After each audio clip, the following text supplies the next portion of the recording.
Hi friends, welcome to eLearn Markets. We will be talking about a very important concept, that is rollover, in this video. In simple terms, rollover is carrying forward a particular month's future position to the next month. This is done by closing the existing futures position of the current month and simultaneously taking a similar position in the subsequent series. Ideally, traders roll their position in the last week of the expiry series and typically on the expiry day. On the expiry day, traders have an option. They can either let their position lapse or enter into a similar contract expiring at a future date. For example, if you are bullish on Nifty, you can roll over or carry forward the Nifty future position by closing your original position which is due to expire and simultaneously initiating a buying position for the subsequent month's contract. And this involves a cost, that is the difference between the current series and the next series rates. So why traders roll over in the futures market? When they expect the current trend to continue in the near future, or they are not willing to book their losses and expect the trend to reverse from the current situation, they might roll over. Cash and carry and reverse cash and carry arbitrageurs also tend to roll over their position to take advantage of the price differentials. So what is the cost associated with a rollover? A rollover can give both positive and a negative yield. Let's see how.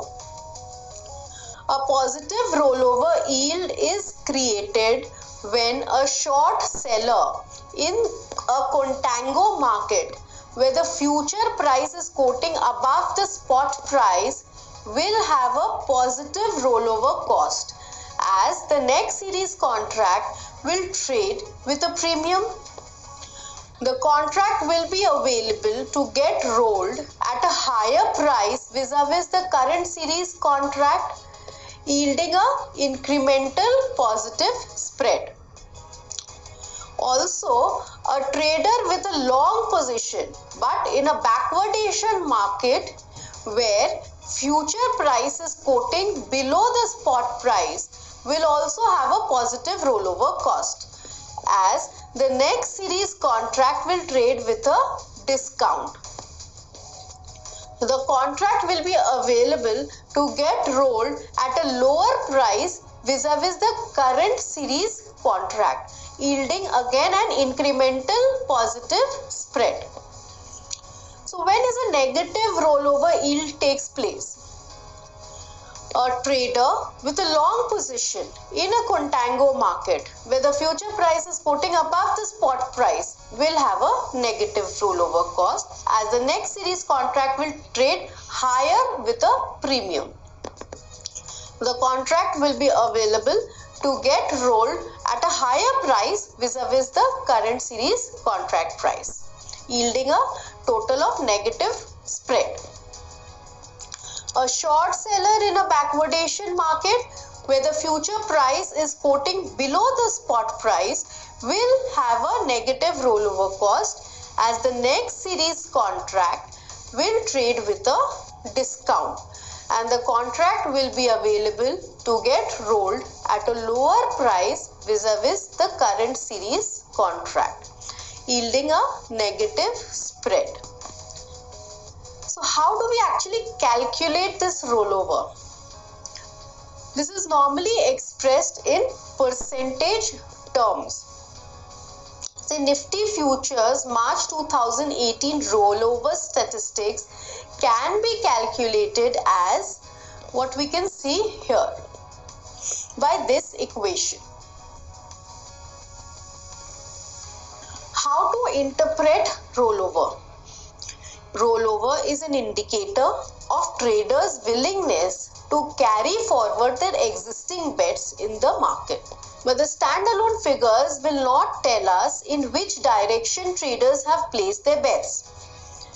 On most occasions, lower than average rollovers signal uncertainty as well as unwinding of the current trend, while the higher rollovers signal conviction of the current view, which can lead to the continuation of the current trend. Hypothetically, if rollover in Nifty futures from March series to April is at 70% and its past 3 months average rollover is only 64%, it means that the traders are more convinced with the current market trend by building more positions.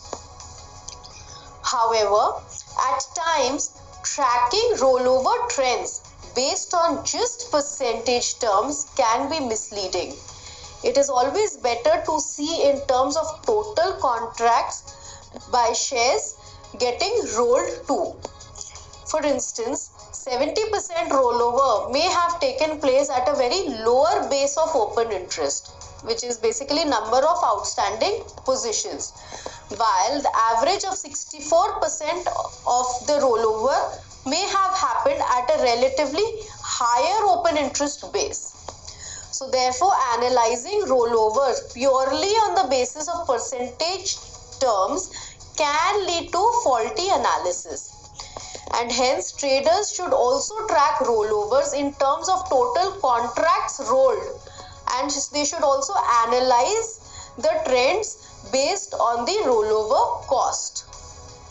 Usually, a high rollover cost signals that the mood is upbeat in the market. I hope you had a good insight on the rollover concept in this video. Thank you.